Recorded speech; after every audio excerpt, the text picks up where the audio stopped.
Hello friends, இன்றைக்கி மொட்டை மாடியில் எனக்கு சர்ப்ரைஸ் நிறையா இருக்குது.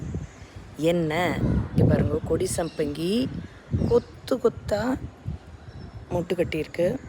பூவும் இருக்குது அதுலேயே. மொட்டில் பாதி பூ பாதி மொட்டு அந்த மாதிரி.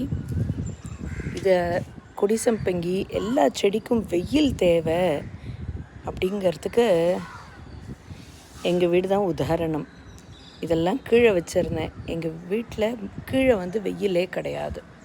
அதனால் 1.5 வருஷமாக பூ கிடையாது, ஒன்றும் கிடையாது. ட்ராகன் ஃப்ரூட்டெல்லாம் காய்க்கவே இல்லை. இப்போ பாருங்கள், ட்ராகன் ஃப்ரூட்டு மொட்டு வச்சுருக்கு. மொட்டை மாடிக்கு எல்லாத்தையும் ஷிஃப்ட் பண்ணினதும் சூப்பராக எல்லாம் மொட்டு வைக்க ஆரம்பித்தாச்சு. அங்கே ஒரு மொட்டு இருக்குது, தெரியுறதா? ஸோ அடுத்த சர்ப்ரைஸ் இங்கே பாருங்கள், குடமிளகாய். இது தானாக முளைச்சது. இது பூமி மாதா எனக்கு கொடுத்த கிஃப்ட். இது எல்லாமே பூமி மாதா எனக்கு கொடுத்த கிஃப்ட்.